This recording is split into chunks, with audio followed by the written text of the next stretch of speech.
Alors, nous sommes ensemble pour 1 heure. Nous allons débattre avec nos 5 invités pendant 45 minutes et vous pourrez poser vos questions ensuite. Vous aurez un quart d'heure de questions-réponses. Donc, préparez vos questions. Nos intervenants, nos invités se feront un plaisir de vous répondre. Messieurs, je vous ai présenté très rapidement, mais on peut peut-être faire un tour de table pour que vous nous présentiez votre rôle, votre périmètre et puis votre organisation. On commence avec vous, Chokri. Très bien. Merci, bonjour à toutes et à tous. Donc, Chokri Recep de la direction de la sécurité et de l'intelligence économique pour le groupe EDF. Donc, c'est une direction qui est en charge, en fait, qui a 4 missions principales. La première, c'est la protection du patrimoine matériel et immatériel du groupe. Donc tous ces actifs, que ce soit en France ou à l'étranger. La seconde, c'est nos salariés à l'étranger et la sécurité de nos salariés à l'étranger, puisque si on regarde l'actualité d'aujourd'hui avec le conflit au Moyen-Orient, il y a un sujet. Le troisième sujet, ou les troisièmes missions concernent la veille sur les évolutions législatives et réglementaires, que ce soit en France, ou au niveau de l'Europe ou à l'international. Et enfin, le dernier sujet qui est lié véritablement à l'intelligence économique, c'est la veille concurrentielle et l'évaluation des tiers et des contreparties dans nos relations d'affaires, que ce soit en France ou à l'étranger, pour les projets. Merci beaucoup, Alexandre.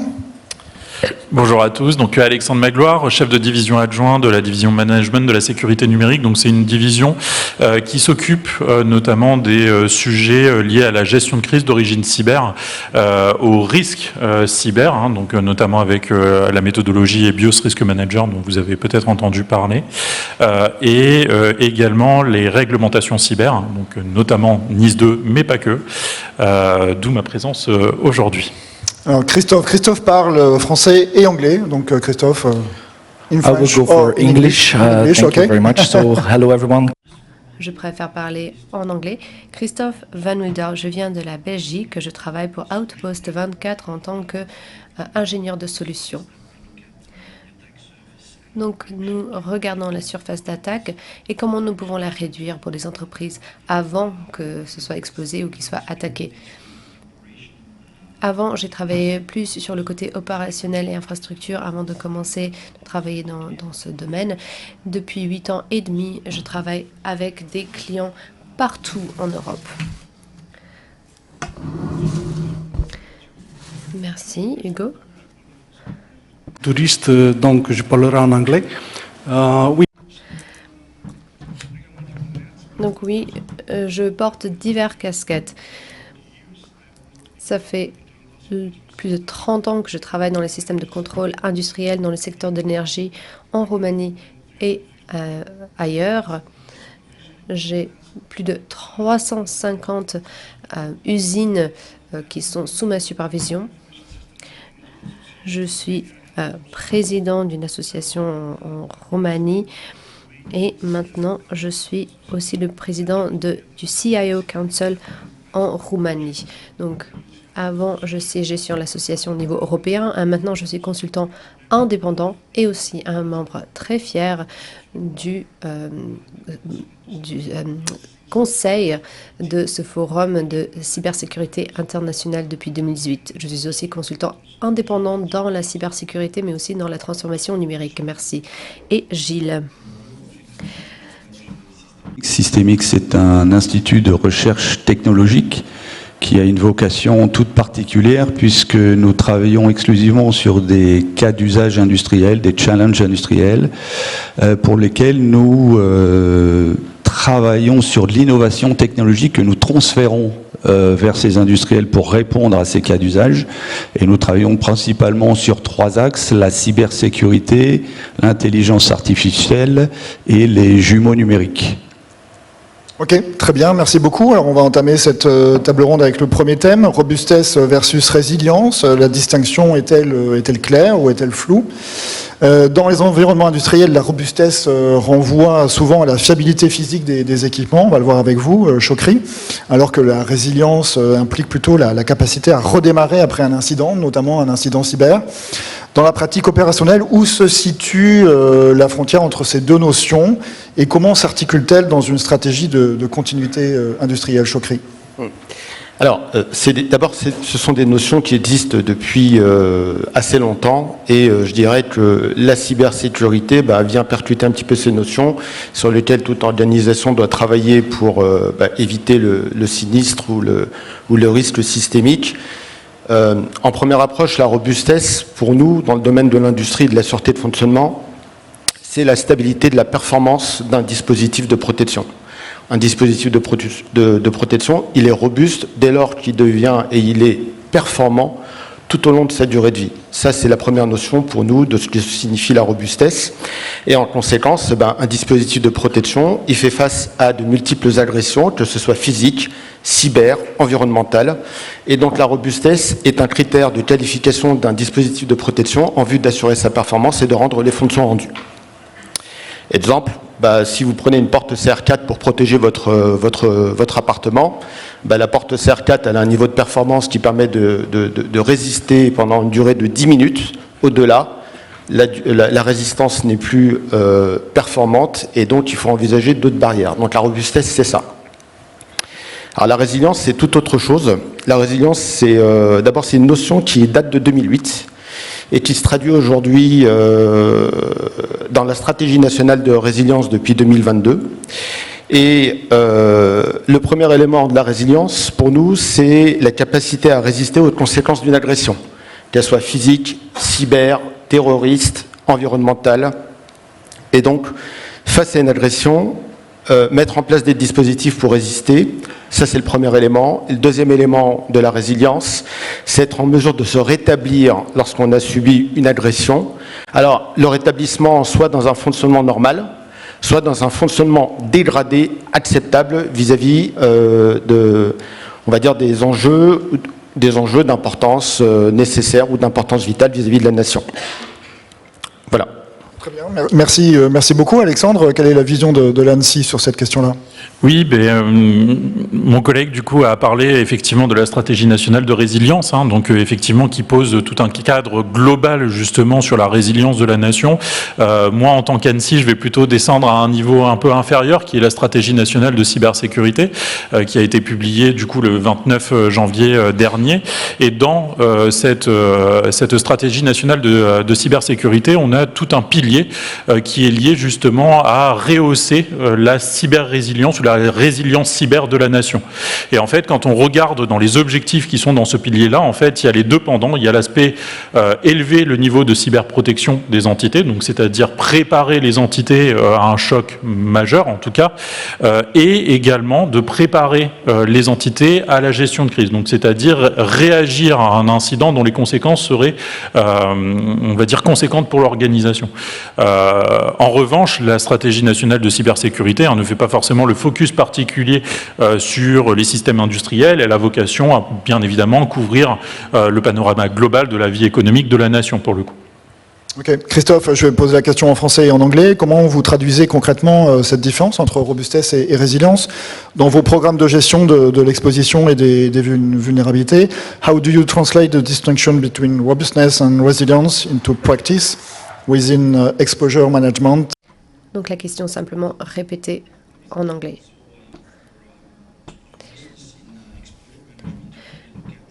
Donc en termes de robustness, ce qu'on regarde, c'est les vulnérabilités et comment les réduire. On cherche comment les corriger et s'il y a des acteurs qui les utilisent, comment vous pouvez vous protéger. Après, en termes de résilience, c'est quelles sont toutes les choses que vous ne pouvez pas corriger. Donc, quelles sont les différentes mitigations que vous pouvez mettre en place et comment vous pouvez les surveiller. Par exemple, est-ce que vous avez des modes de défense qui sont activés au bon moment? Est-ce que vous les voyez? Ça, c'est le côté résilience. Hugo, pour CIO, est-ce qu'il y a cette distinction qui est vraiment très réelle ou plutôt théorique pour vous? Alors, moi, je dirais qu'à la fin des choses, c'est une question de terminologie plus qu'autre chose. Mes collègues ont parlé de robustness, et oui, ça fait un lien avec la partie ingénierie, avec les équipements. Est-ce qu'ils peuvent assurer une continuité? Mais nous, à CIO, ce qui nous concerne vraiment, c'est la résilience, c'est-à-dire la possibilité de remettre en place, en route, un système après une attaque. C'est aussi pour avoir un plan de recouvrement qui est très solide, aussi un plan très solide pour répondre à des incidents. Donc voilà, pour moi, la robustesse et la résilience sont complémentaires. Pour moi, la robustesse, c'est déjà existant, et la résilience se inscrit dans les mêmes cadres. Nous, on regarde toutes les mesures possibles qu'on peut mettre en place afin d'avoir les éléments de la boîte, les éléments opérationnels. On veut s'assurer que tout peut être restauré dans tout incident. De notre point de vue, ça a été dit, c'est deux notions très complémentaires, mais avec des portées différentes. Dans le sens où la robustesse, pour nous, c'est plus rendre plus robuste un équipement, ça a été dit également, c'est plus une notion un petit peu individuelle d'un élément dans une chaîne de valeur. La résilience, ce serait plutôt une approche collective, collaborative. Donc comment cet élément et l'ensemble des éléments sont résilients face à des attaques qui peuvent intervenir en exogène par rapport au système.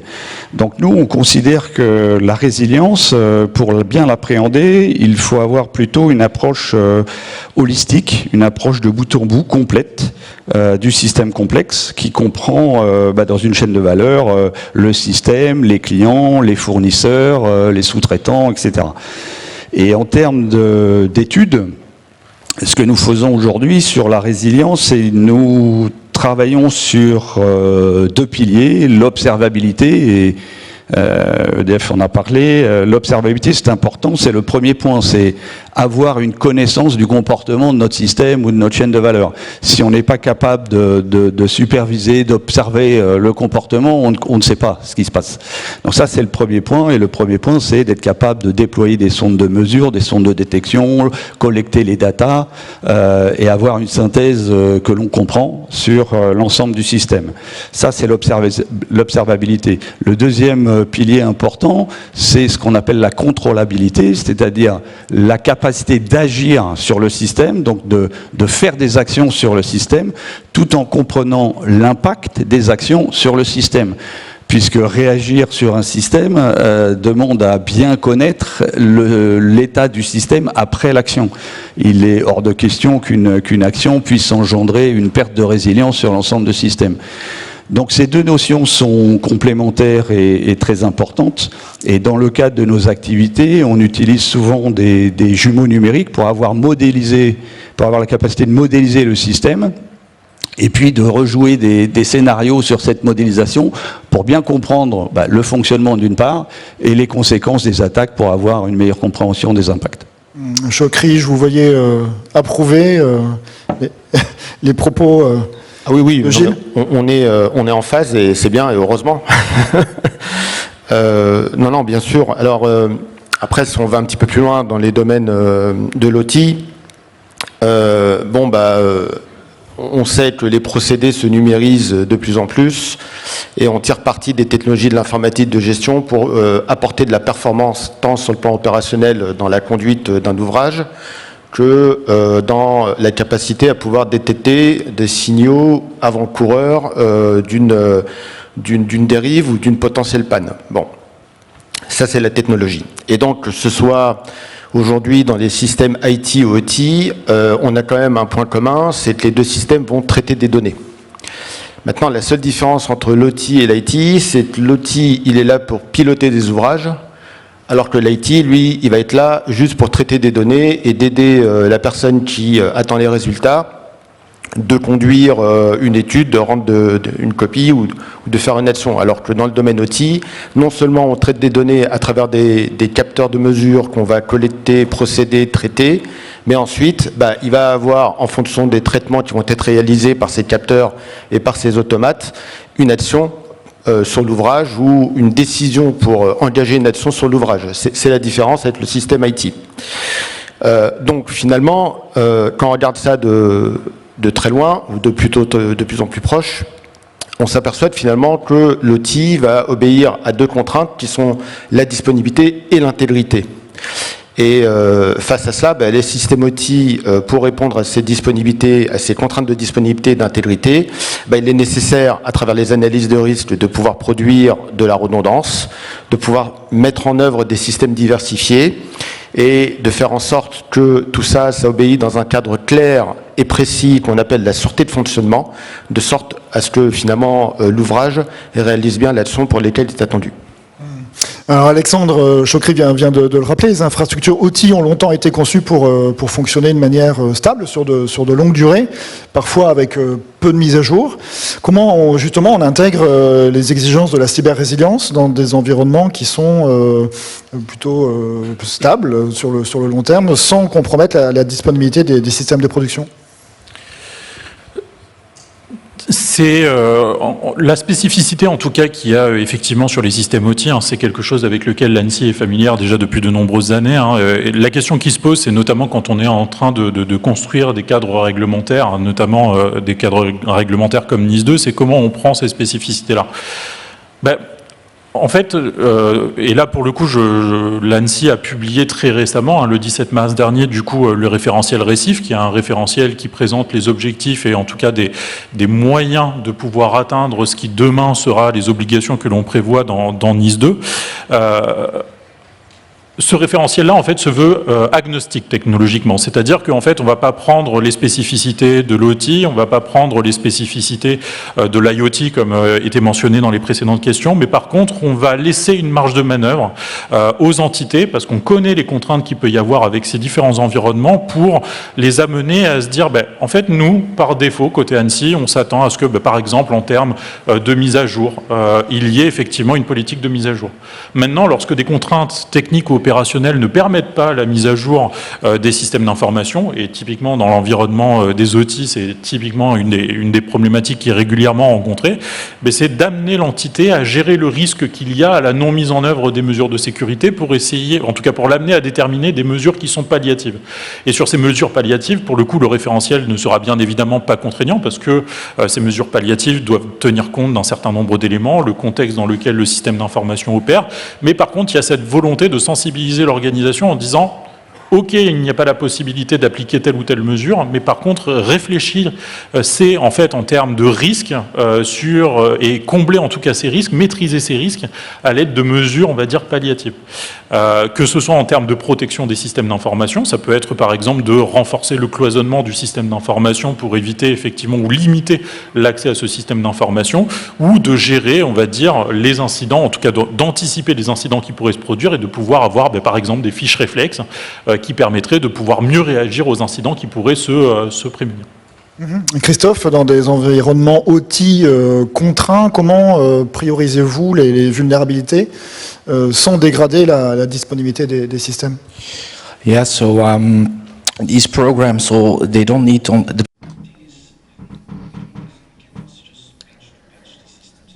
Alors, on ne peut pas faire un patch de patch dans les systèmes. Il faut d'abord analyser l'impact et comprendre quels sont les systèmes. On regarde les systèmes d'exploitation et on essaie de comprendre comment l'usine qu'on peut nuire à l'usine. Donc il y a différentes choses à prendre en compte si on veut faire ce type d'analyse de risque. Par exemple, on veut faire travailler le IT avec les vendeurs, la maintenance, on va essayer de voir quels sont les correctifs qu'on peut mettre en place. Deuxièmement, on peut regarder la criticalité du système, poser la question du contexte des systèmes, c'est-à-dire quel est l'impact métier. Qu'est-ce qui est fait dans une usine? Où sont les priorités? Donc ça, c'est faire une cartographie, une mitigation, pour mettre des préparations, pour préparer en amont des risques. Voilà, donc c'est une question de mitigation, de correctif en amont. On s'assure qu'il y a un travail d'équipe entre l'IT et l'OT. Les risques doivent être compris des deux côtés. Ça, c'est notre approche. Hugo, pouvez nous dire plus sur les contraintes de production en lien avec les problèmes croissants de cybersécurité dans un environnement d'industrie. Alors, c'est bien clair, quand on ne peut pas faire tout ce qu'on veut dans un système industriel, il faut avoir un planning qui est très fort. Donc, une usine d'hydroénergie qui travaille sur une rivière, si vous l'arrêtez pendant un jour, vous perdez 200 000 euros. Vous ne pouvez pas aller dire au conseil d'administration que j'ai besoin d'arrêter cette usine parce que je dois faire un correctif sur le système. Ça ne marche pas comme ça et vous le savez bien. Évidemment, nous devons avoir un plan très clair. D'abord, il faut comprendre les risques et les vulnérabilités que vous avez dans votre environnement OT. Comme Christophe a dit tout à l'heure, il y a certains systèmes qui ne peuvent pas être corrigés ou mis à jour. Vous pouvez avoir un système industriel qui opère pendant 10 ans sans aucun changement. OK, mais d'un point de vue de cybersécurité, ce système est totalement obsolète. Donc, que peut-on faire? Qu'est-ce qu'on peut faire? Parce qu'il faut qu'on applique certaines mesures. Dans ces cas-là, vous pouvez trouver des contrôles compensatrices. Donc, par exemple, isoler des différentes couches, faire un air gap sur le système, mettre des diodes de données, etc. Évidemment, il faut identifier les risques, les vulnérabilités, et puis planifier de façon très claire. Il faut le faire avec l'IT, bien sûr, mais en coopération avec l'OT. Quand vous avez la maintenance annuelle, périodique, vous pouvez faire quelque chose sur le système IT. Vous pouvez planifier les mises à jour quand c'est possible. Donc oui, il y a différentes possibilités et nous, on a besoin de s'adapter. Par exemple, une banque, vous pouvez arrêter le système pendant 30 minutes un dimanche et vous pouvez annoncer ça aux clients. Mais dans la génération énergétique, par exemple, dans d'autres milieux industriels, vous ne pouvez pas faire ça. Donc il faut planifier bien clairement. Beaucoup de choses ont été dites. Je crois que concilier deux rythmes qui sont intrinsèquement très différents, ça demande de trouver le compromis. Ça a été dit à la fois par Alexandre avec Récif et puis Christophe et Hugo ont mis en exergue cela. Je crois que quand on a un objectif qui est dans des environnements de production d'éviter absolument les interruptions pour des coûts évidents et que en même temps on veut une certaine agilité pour réagir efficacement à tout incident, il n'y a pas de bonne solution. Donc trouver le bon compromis, c'est avoir ce que nous on appelle une conscience situationnelle partagée entre les acteurs de l'IT et de l'OT, et de trouver à partir de cette situation bien comprise par les deux parties quel est le meilleur diagnostic pour avancer de façon très pragmatique, c'est-à-dire discuter ensemble et voir quelles sont les actions cohérentes qu'on peut mettre en place, à la fois en augmentant la résilience, mais en préservant les impératifs de production. Donc là, c'est un des exemples auxquels on a été confronté, par exemple, c'est la supervision par des équipes de SOC managers d'une infrastructure de distribution d'électricité. Donc deux mondes avec des objectifs complètement différents. Comme j'ai dit, la distribution d'électricité ne peut pas être interrompue. Et malgré tout, il faut savoir réagir de façon très efficace à un incident. Donc la première action, c'est vraiment d'avoir la construction de cette situation partagée et de comprendre quels sont les impacts et la propagation des impacts sur le réseau pour prendre les bonnes décisions qui sont de mitiger, je ne sais pas si c'est très français, mais limiter en tout cas l'impact de tout incident sur le réseau industriel. Et ça, il faut le planifier, il faut essayer de faire des scénarios et d'anticiper au maximum ce genre de scénario, parce qu'au moment où ça arrive, si on n'est pas prêt, c'est la cata. Alors, j'aimerais qu'on revienne sur NIS 2. Alexandre on a dit un mot tout à l'heure, mais la directive NIS 2 insiste fortement sur la continuité des services essentiels. Concrètement, qu'est-ce que cela change dans la manière dont les entreprises conduisent leurs analyses d'impact métier et structurent leur plan de continuité et de reprise, Chokri? Alors, d'abord, NIS 2, nous, c'est un petit peu dans la continuité de ce qu'on a connu avec NIS 1 et d'autres réglementations, on va dire, un peu plus sectorielles dans le domaine, par exemple, du nucléaire. Et je dirais que NIS 2 va quand même apporter son lot de simplification, puisqu'il a pour vocation, et moi j'adhère complètement à l'idée d'un socle d'exigences de cybersécurité qui soit horizontale à l'ensemble des systèmes d'information, donc je pense que ça déjà, c'est un bon point en matière de simplification et ça va surtout traiter les enseignements de la NIS V1 avec notamment, si on regarde au niveau de l'échelle européenne, une application de la directive NIS V1 qui n'était pas forcément uniforme sur l'ensemble des États membres. Donc la volonté et l'ambition d'avoir un socle commun horizontal d'exigences pour tous les systèmes d'information, je pense que ça c'est un bon point de la part de l'ANSSI et moi je leur remercie puisque dans le dialogue qu'on a régulièrement avec eux, on adhère un petit peu à cette idée. Le deuxième point par rapport à NIS 2, c'est aussi en matière d'exigence, et notamment dans le dernier référentiel qu'a publié l'ANSSI, c'est qu'on n'est plus pour un socle commun horizontal sur des exigences précises. On est plutôt sur des objectifs, et ça c'est bien aussi parce que ça laisse toute la latitude à l'entité de construire le chemin pour atteindre cet objectif.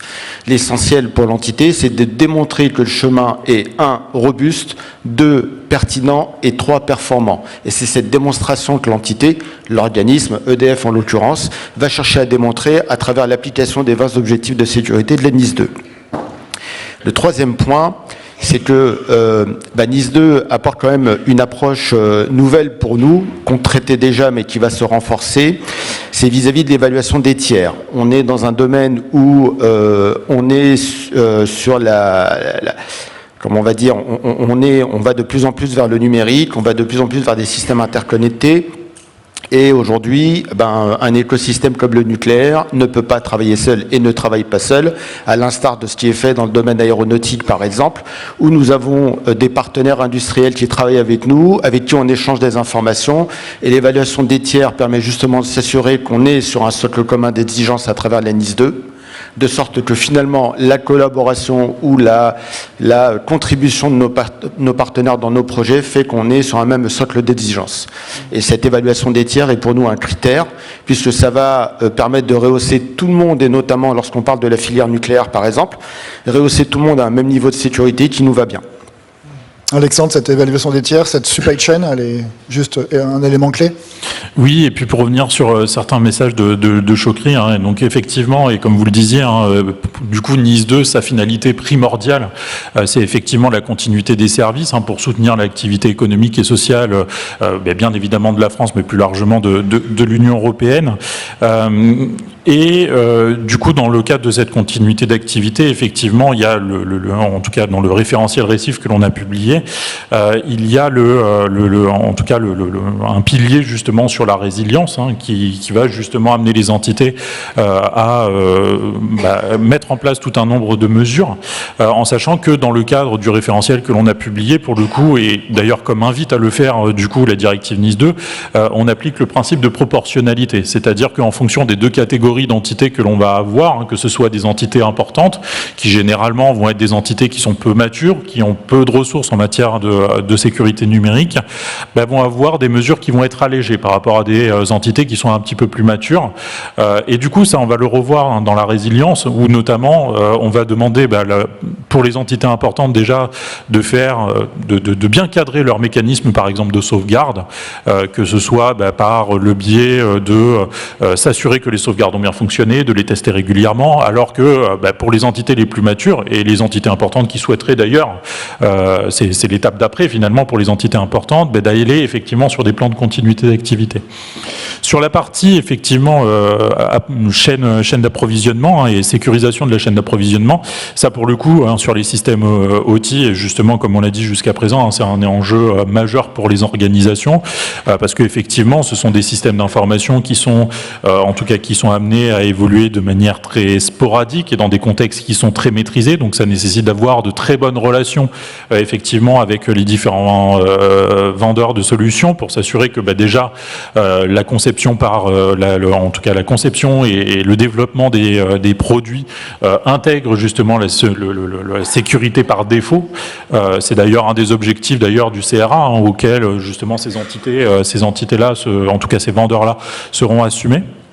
Et donc du coup, dans le cadre de NIS 2, finalement, et avec la complétion, en tout cas la complétude qu'apporte le CRA, en fait, on va avoir un dispositif qui petit à petit va faciliter justement la tâche pour les organisations où jusqu'à présent on avait des exigences, en tout cas on avait des demandes globales qui étaient de s'assurer en tout cas de la prise en compte de la sécurité dans les contrats.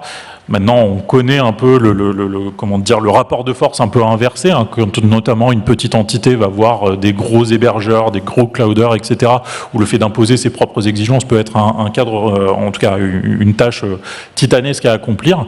Mais en fait, avec justement cette réglementation qui avance avec NIS 2, qui couvre un certain nombre justement d'entreprises de services numériques, le CRA qui vient également, en fait on a justement un outil réglementaire en fait qui vient épauler les entités pour justement arriver à sécuriser justement cette chaîne d'approvisionnement. Et pour rebondir sur ce que disait Chokri, sur le vœu pieux de tendre vers une harmonisation maximale, ça c'est effectivement quelque chose que l'on pourra voir dans NIS 3, où pour le coup, NIS 2, pour l'instant, on devra faire encore avec des transpositions nationales. Nous, le parti pris que l'on a pris côté Annecy, par contre, c'est déjà de s'atteler en tout cas à une simplification du cadre réglementaire national. Et cette simplification, c'est un peu ce que l'on essaye d'engager, notamment avec le référentiel Récif, c'est de se dire que, en fait, on a un cadre justement qui est prévu par Récif, qui doit adresser en tout cas la menace cybercriminelle de masse. Maintenant, et qui plus est dans des systèmes industriels qui notamment sont amenés à supporter des activités qui pour le coup peuvent être vitales pour les activités de la nation, mais c'est de se dire que ce socle minimal en fait n'est plus suffisant. Il est nécessaire mais il n'est plus suffisant et donc du coup on aura des cadres réglementaires spécifiques comme le dispositif de sécurité des activités d'importance vitale, mais qui viendront par rapport à ce socle rajouter des mesures de sécurité au regard des finalités de la menace qui est visée et notamment la menace stratégique pour ces contextes-là. Donc clairement, c'est une action au long cours, mais en tout cas, c'est ce que l'on veut tendre. C'est simplifier en tout cas la vie des organisations dans leur conformité réglementaire et notamment sur les aspects cyber. Très bien, merci beaucoup. Christophe, est-ce que NIS 2, selon vous, change réellement les pratiques en matière de gestion des risques ou observe-t-on surtout une formalisation de pratiques déjà existantes? Well, it depends a little bit which company. Alors, tout dépend évidemment quelle société on demande. Ça peut être les deux, en fait. Et NIS 2, on voit vraiment une différence, et je pense que mes confrères ont déjà parlé, c'est la sécurité de la supply chain. Avant, c'était plus, en fait, de cocher une case déclaratif. Là, c'est plus la surveillance.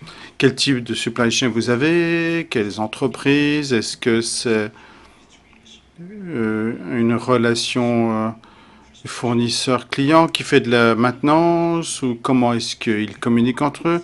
Est-ce que c'est un système par email? Est-ce que c'est interconnecté? Donc vraiment, on regarde quel genre d'entreprise on est en concurrence et donc quelle surveillance on doit mettre en place. Et là, c'est ce qu'on voit dans beaucoup d'entreprises et c'est vraiment un sujet actif. Comment est-ce qu'on surveille? Pas uniquement un questionnaire déclaratif, est-ce qu'on a une certification ISO, etc. Mais plutôt dans la profondeur des vraies vérifications et la responsabilité du conseil d'administration, je dirais. C'est comme ça qu'on voit les différences avec NIS 2, quand on parle aux différents leaders.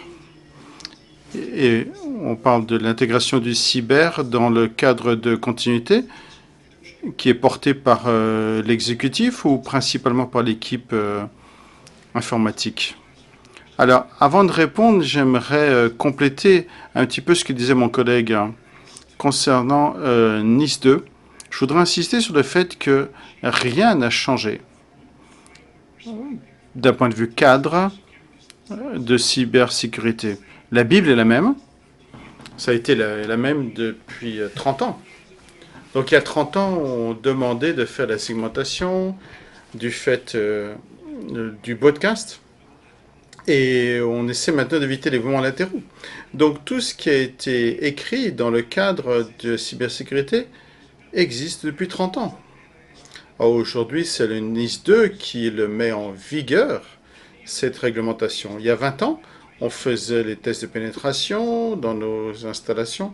Aujourd'hui, enfin, ce n'était pas nécessaire, mais je pense qu'aujourd'hui, on les fait tous. Alors aujourd'hui, le NIS 2 le rend obligatoire. Donc pour revenir à la question, c'est très clair. La cybersécurité, c'est plus un sujet informatique, c'est un sujet d'entreprise. Et c'est donc, ça doit être géré, porté par la direction. Et il faut que ce soit au niveau conseil d'administration, au niveau du CEO, parce qu'ils sont responsables, comme Ogaleg a dit, des effets de la cybersécurité. Donc, l'informatique, évidemment, a un rôle clé, mais tout ce qui est stratégie de cybersécurité doit venir du haut, du conseil exécutif, et évidemment, le CISO et le CIO.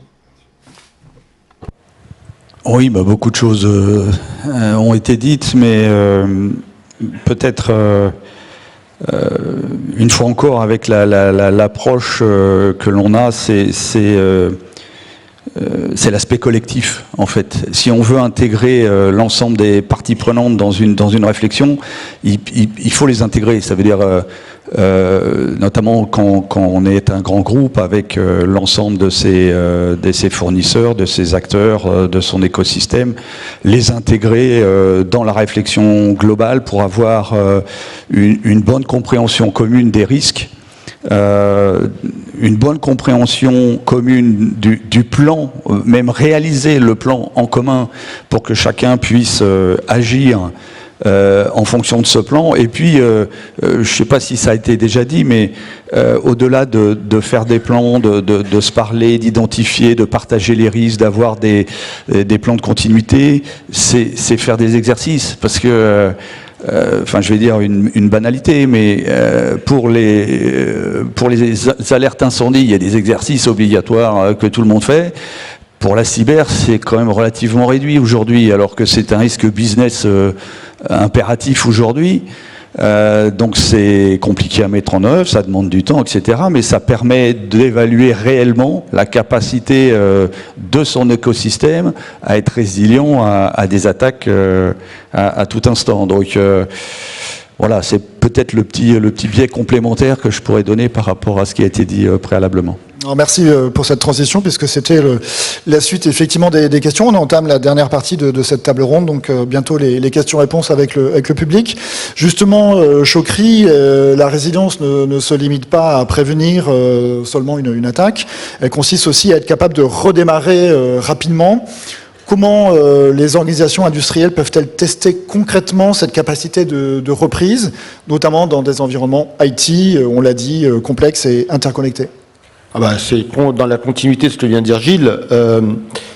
Le risque cyber est un risque parmi d'autres qu'une organisation doit être en mesure de traiter à travers une seule gouvernance en matière de risque industriel et en matière de pratiques communes. Donc en l'occurrence, une attaque cyber doit être traitée comme tout type d'agression, autre type d'agression, qu'elle soit physique. La particularité du cyber, c'est qu'elle prend de l'ampleur en raison de la numérisation de nos activités et de nos systèmes. Elle peut causer des dégâts d'ampleur également.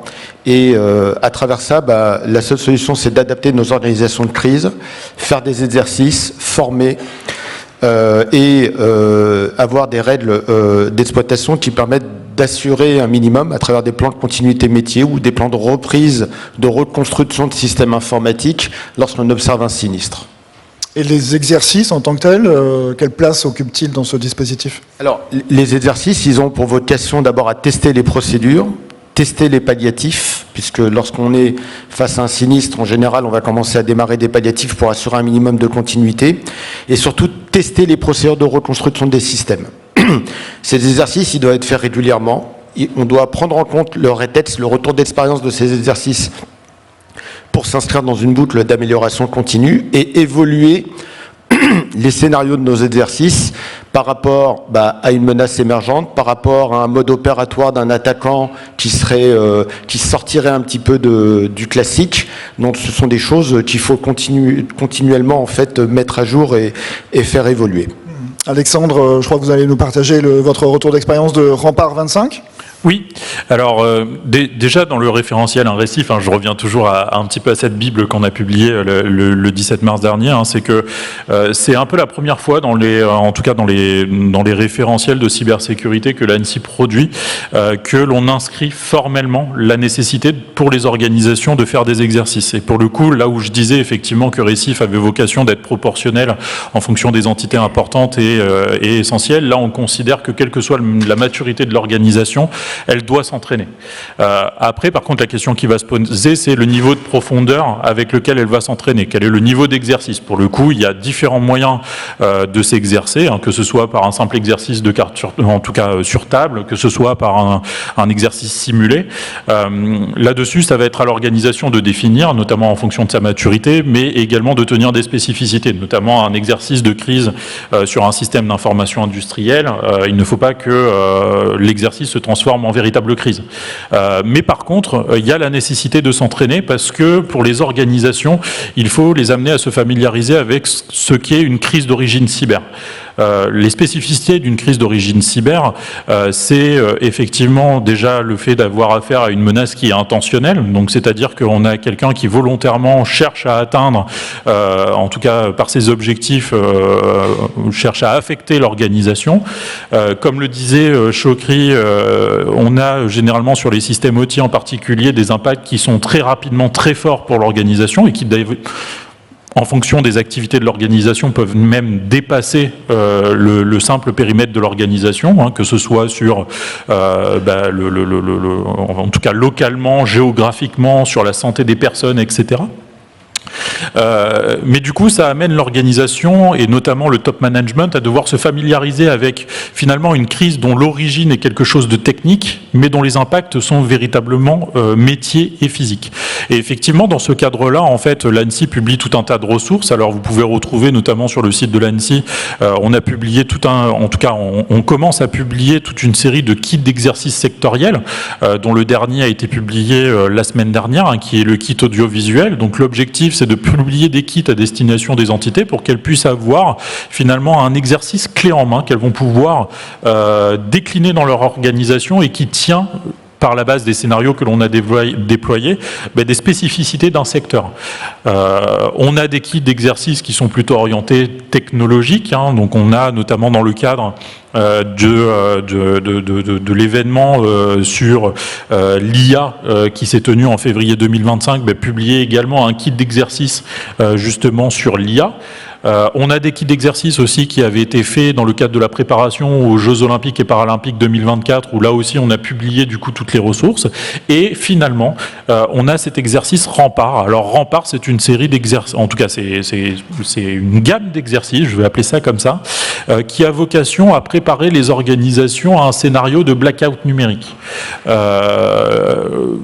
On a eu jusqu'à présent deux éditions. La dernière édition s'est tenue le 18 septembre dernier et qui a d'ailleurs fait l'objet d'un rétexte public en décembre dernier, où on a plus de 1263 organisations qui ont joué Rempart, que ce soit au sein de leur organisation ou dans les lieux d'accueil que l'ANSSI et ses partenaires avaient pu mettre en place.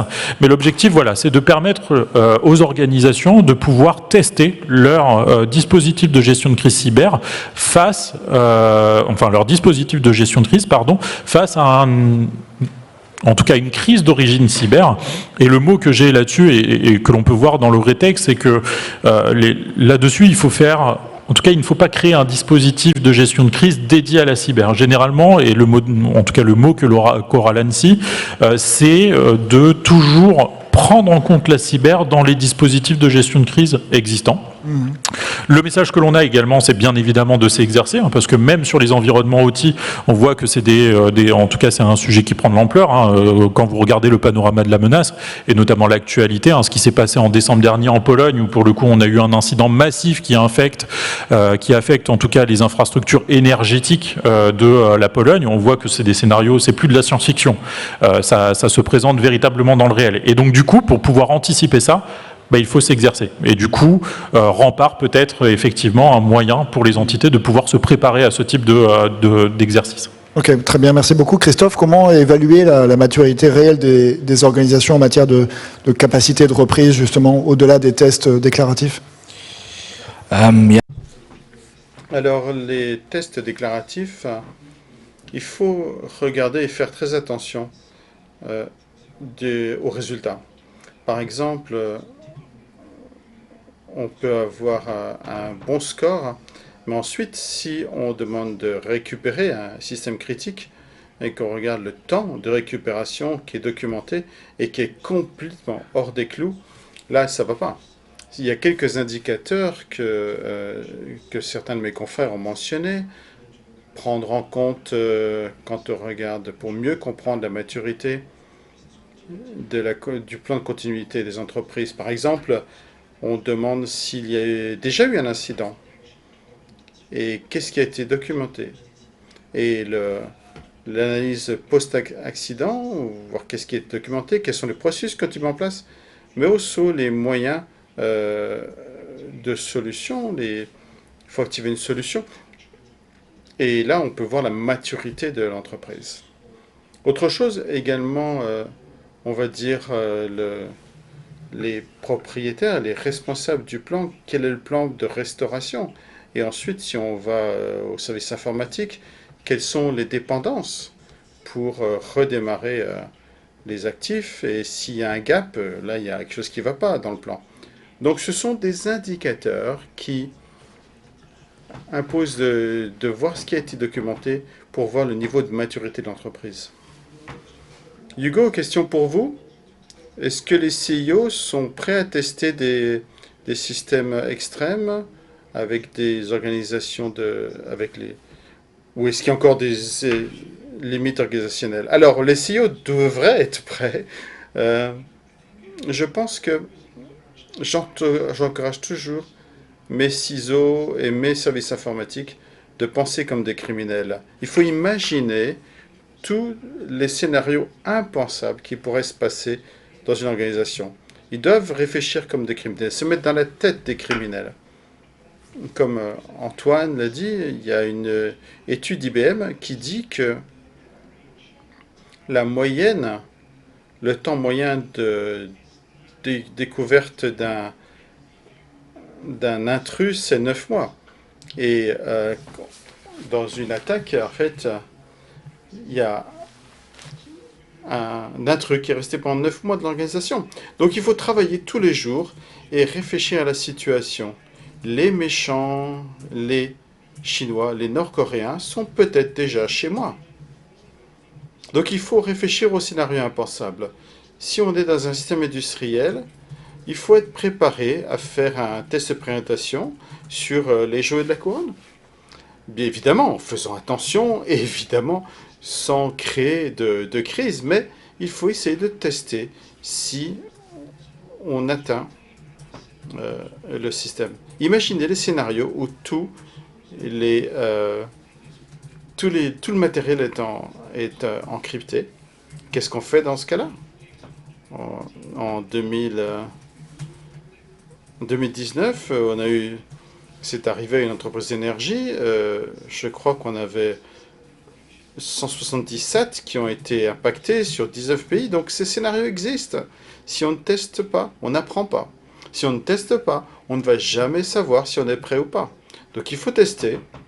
Il faut prendre en compte, prendre des partenaires avec soi, construire un scénario et en tirer des leçons. Nécessité de tester? Oui, bien sûr, ça c'est indispensable, mais moi je vais rester sur le credo un peu du collectif, parce que Je crois que c'est le redémarrage, c'est l'affaire de l'ensemble de la chaîne de valeur, c'est l'ensemble des acteurs. L'un peut redémarrer, l'autre non. En plus, dans l'usine, dans une usine de production, il y a tout un tas de fournisseurs qui ont fourni les PLC. Si c'est eux qui sont en défaut, il faut réagir d'abord par le fournisseur et de façon très réactive. Et on sait bien que la maturité cyber et la capacité de réaction des uns et des autres n'est pas la même. On n'a pas tous les mêmes moyens humains, les mêmes moyens, les mêmes expertises, les mêmes moyens financiers. Mais c'est indispensable de le prendre en compte pour un redémarrage rapide. Donc, ayant dit ça, oui, tester, c'est indispensable. Faire des scénarios, les déployer, faire des exercices, c'est indispensable. On a une approche chez Systemix qui se veut contribuer à un redémarrage beaucoup plus rapide en ayant ce qu'on a appelé un concept de data space cyber qui permet de partager des données de l'ensemble des acteurs sur les produits, sur la software bill of material par exemple, de l'ensemble des éléments qui sont dans la chaîne de prod, et ce qui nous permet d'avoir une réactivité ultime, si j'ose dire, parce que on a cette visibilité dès le début et c'est partagé dans le data space. Alors, le data space, le concept, c'est un environnement partagé, sécurisé, où chacun va mettre à disposition les informations sur son produit, sur l'état de sa version, sur les vulnérabilités, et faire le lien entre ces informations et les CVE, les vulnérabilités connues, de façon à faire très rapidement l'analyse de est-ce que ce risque prévaut dans mon environnement ou pas. Et donc du coup la réactivité est collective et beaucoup plus forte. Donc voilà, c'est un autre élément qui permettrait de partager de l'information juste aux tiers qui ont besoin d'en connaître, comme on dit, et qui permettrait d'avoir une accélération de la réactivité et du redémarrage. Très bien, merci beaucoup. On va passer donc à vos questions. Oui, monsieur. Anthony Di Prima, Orano. Alors j'ai une question, elle est double et elle s'adresse à deux personnes en même temps. Monsieur Chokri Redjeb d'EDF et Alexandre Magloire de l'ANSSI. On a beaucoup parlé de réglementation, de NIS 2 comme étant finalement maintenant un socle de base sur lequel on vient augmenter par des exigences supplémentaires pour SAIV notamment. On sait que dans certains secteurs il y a des réglementations spécifiques. Alors je m'adresse à monsieur Redjeb, le nucléaire est concerné.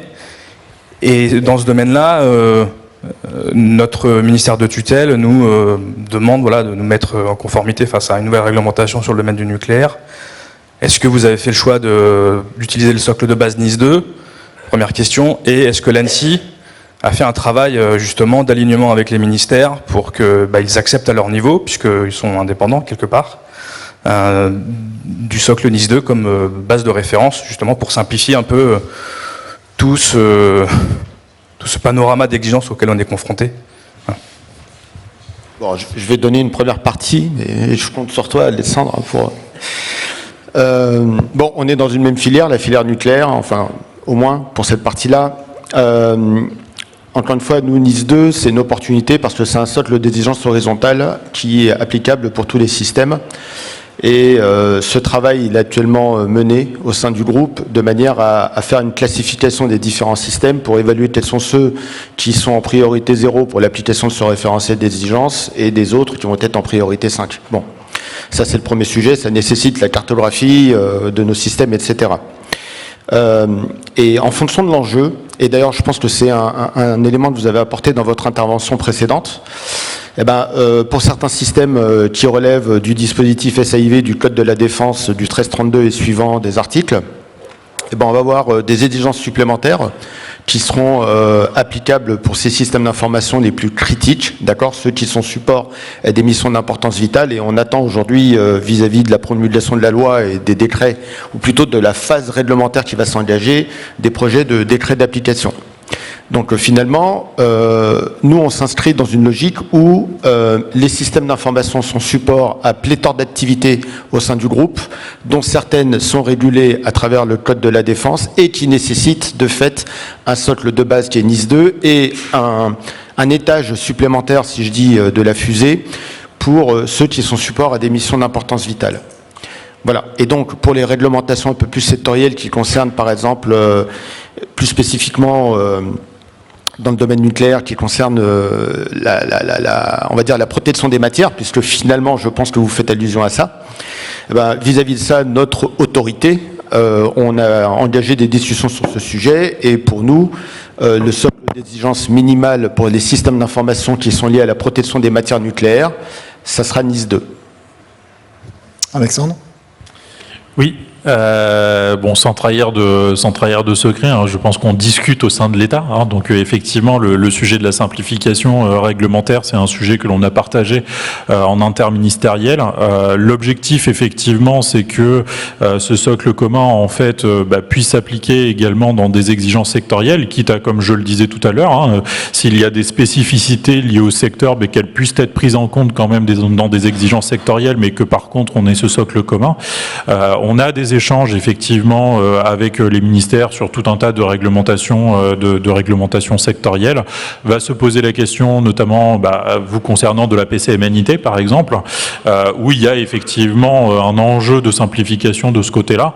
Donc par contre, il faudra de la patience. Hein, on va dire le tempo réglementaire, et je pense que vous en êtes tous témoins, notamment avec NIS 2, fait qu'en fait on a des impondérables qu'il faut gérer.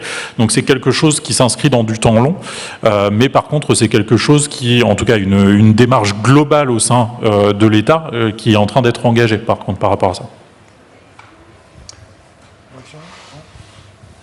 Okay. Est-ce qu'il y a d'autres questions? Oui, alors, monsieur. Oui, bonjour à tous, donc je suis Thierry Diallo. Ce qui m'intéresserait, c'est de savoir comment s'articule en fait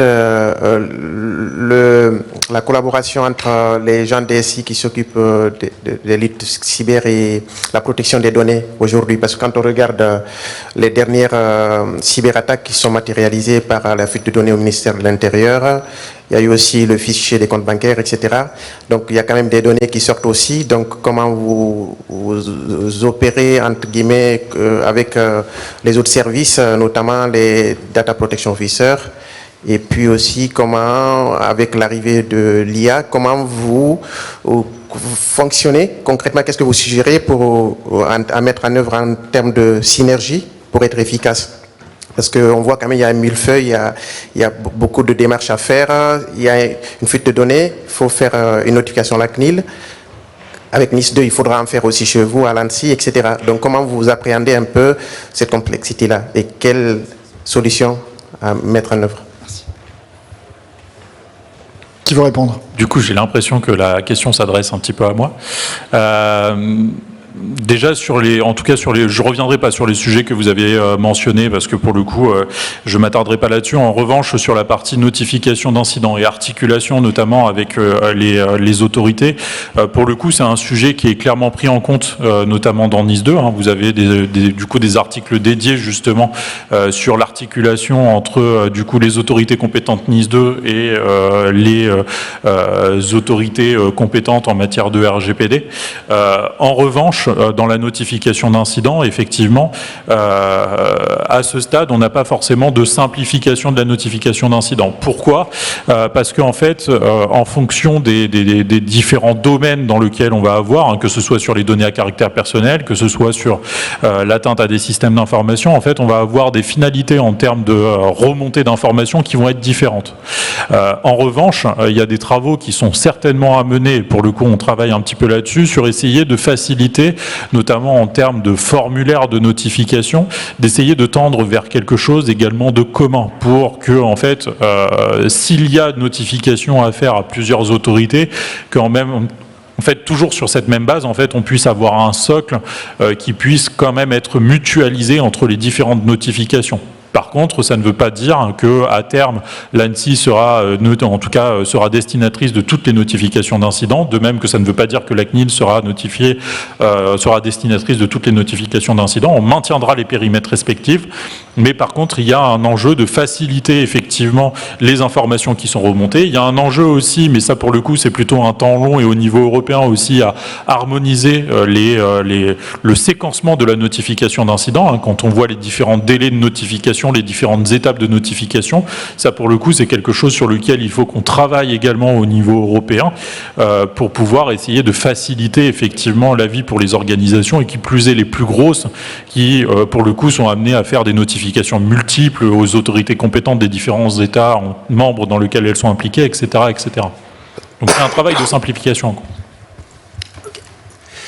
Bonjour à tous, je suis Redaesh, Head of Cybersecurity at Systemix. J'avais une question par rapport à la quantification de la cyber-résilience. Donc, si je simplifie, on va dire c'est un petit Lego où on a des pièces plutôt rouges qui sont obsolètes du legacy, des pièces vertes qui sont plutôt récentes, maîtrisées, et des pièces oranges sur lesquelles il y a des vulnérabilités qu'il faut patcher. Et si on utilise l'adage qui dit espérer le mieux, planifier pour le pire, ça peut aller très loin parce que le cadre réglementaire permet d'avoir un plancher unique et je pense que tout le monde n'est pas exposé au même niveau de risque. Néanmoins, ma question c'est sur si on planifie pour le pire, ça peut aller très loin et comment est-ce qu'on arrive à concrètement mesurer, je ne sais pas si par exemple pour EDF, donc Chokri, vous avez, on aime bien les chiffres en cyber, vous avez la capacité, comme disait Lord Kelvin, on ne peut pas améliorer ce qu'on ne peut pas mesurer, et du coup la question c'est, voilà, est-ce qu'il y a une mesure? On a essayé depuis quelques années de trouver une métrique, c'est assez compliqué, et voilà, je voulais savoir si vous avez, vous, un avis ou d'autres panélistes. Merci. Alors, je vais vous décevoir. D'abord, j'ai pas très bien compris votre question, pardonnez-moi si vous pouvez la reformuler. En fait, comment est-ce qu'on peut quantifier notre cyber-résilience, c'est-à-dire au niveau d'une organisation, si je regarde mon infrastructure, est-ce que ça se matérialise à la fin avec un chiffre particulier, le uptime, le coût potentiel d'une attaque, le risque qu'on accepte, voilà, je pense qu'il y a plusieurs pistes qui ont été faites dans la littérature.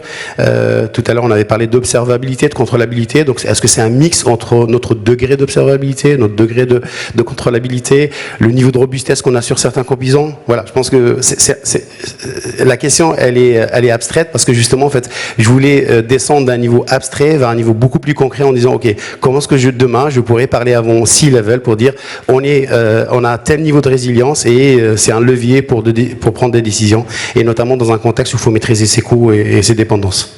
Merci. Ok, alors la question n'est pas simple, hein, mais je vais essayer. Je ne sais pas si je vais répondre complètement. Alors d'abord, il faut savoir que nous, on est partisans et on adopte toujours une démarche qui soit la plus pragmatique possible. Ça, c'est le premier élément. La plus pragmatique possible parce que ça nécessite d'abord d'avoir une connaissance assez fine de nos risques. Et cette cartographie, bon, on la tient régulièrement à jour. Et le risque cyber est un risque qui a été rehaussé dans la cartographie des risques au niveau groupe, compte tenu de l'importance et de l'enjeu ça revêt. Et donc, par rapport à ça, définir une métrique qui permet de mesurer la cyber-résilience, moi je ne sais pas s'il en existe une, en tout cas c'est peut-être un vrai sujet de fond. Pour autant, nous avons de notre côté un certain nombre, je dirais, de critères qui permettent de dire, typiquement, la perte, je ne sais pas, d'une activité A par rapport à une activité de B, je vais générer X désagréments ou désordres, soit par rapport à l'exploitation ou alors sur les termes financiers ou images.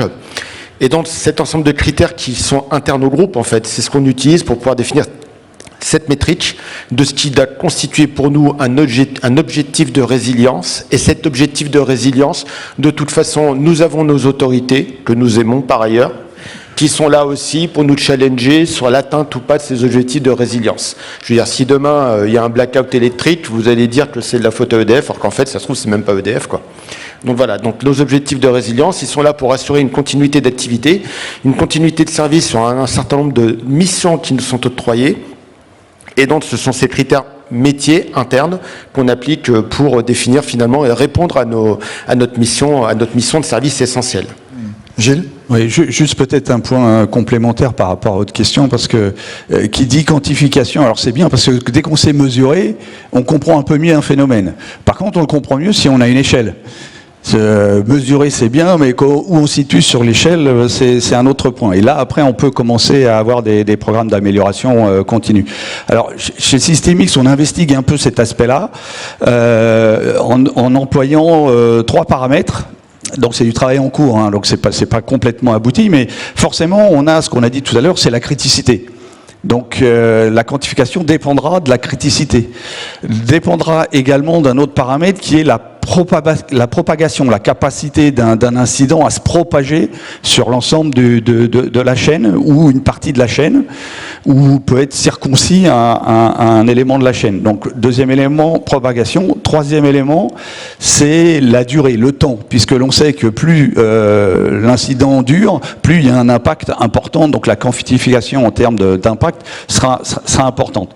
Donc les études ne sont pas complètement définies, mais on travaille avec tout un tas d'acteurs sur ces 3 paramètres-là, comment on peut les quantifier, et à partir de là, essayer d'avoir une fonction qui permet de quantifier une résilience, mais on n'a toujours pas d'échelle. Alors, il y a une dernière question ici avec monsieur, une question courte, s'il vous plaît. Elle est courte, justement. Marc Caban, avocat. Merci à tous pour vos interventions qui étaient très claires. La question est assez générale. Il y a le règlement européen sur l'intelligence artificielle qui est en train d'entrer en vigueur progressivement, avec prochainement les IA à haut risque qui seront concernés. Il y a également des exigences de robustesse des outils d'IA. Donc la question est assez générale. Selon vous, quelles sont les principales mesures de sécurité, de résilience, de robustesse des outils d'intelligence artificielle pour optimiser la conformité à l'IA Act? C'est qui peut se lancer? Moi, je sais pas répondre à cette question, je suis désolé. Hein, pour l'instant, j'en ai une idée un petit peu, on va dire, personnelle, donc je ne chercherai pas forcément à l'évoquer devant vous. Je passe la parole. Alors, Alexandre. Peut-être que, en tout cas, du point de vue de l'ANSSI, hein, dans le cadre du sommet pour l'action pour l'IA qui a eu lieu du coup en février dernier, pour le coup, l'ANSSI a proposé, en tout cas, et d'ailleurs c'est un document qui a été co-signé par différents partenaires internationaux, du coup une analyse de risque sur l'IA et quelles sont les mesures qui sont associées en tout cas à la maîtrise de ces risques-là. Je rentrerai pas forcément dans le détail, vous renverrez éventuellement à cette production que vous pouvez trouver sur le site de l'ANSSI, mais ce que l'on retrouve en fait, c'est en tout cas les phases critiques de l'IA, notamment l'entraînement de l'IA, donc de s'assurer que les données qui sont utilisées pour entraîner l'IA du coup sont, on va dire, intègres, ou en tout cas ne puissent pas être en tout cas altérées par un attaquant au risque d'altérer le modèle en tant que tel, de s'assurer que le modèle dans lequel sont faits l'entraînement est un environnement qui est quand même sécurisé, hein, donc cloisonné, etc. Et derrière, tout ce qui est de s'assurer de la sécurisation, de la mise en production effectivement du modèle pour pouvoir justement s'assurer de son fonctionnement au quotidien de manière normale sans que, on va dire, des éléments malveillants viennent éventuellement altérer son comportement. Gilles, une réponse courte. Oui. Alors juste pour donner quelques éléments complémentaires, je crois qu'il n'y a pas de bonne ou de mauvaise réponse à votre question, parce que ça dépend beaucoup de l'intégration de l'IA dans votre système. Donc si on parle d'automatisation d'un certain nombre de traitements sans risque, bon, c'est un point. Si on parle d'autonomisation, de prise de décision autonome dans un système embarqué, là on est à un autre niveau, un autre degré. Et quand on est dans des systèmes critiques, c'est encore un autre degré. Donc l'applicabilité à votre cas d'usage va vous permettre d'avoir une meilleure compréhension de quel est le risque porté par l'IA que vous intégrez dans votre système. Mais la question est vraiment trop générique et je pense que cas d'usage par cas d'usage, il y a des investigations à faire pour bien maîtriser le risque que vous prenez. Ce sera le mot de la fin. Merci messieurs, merci infiniment, on peut vous applaudir.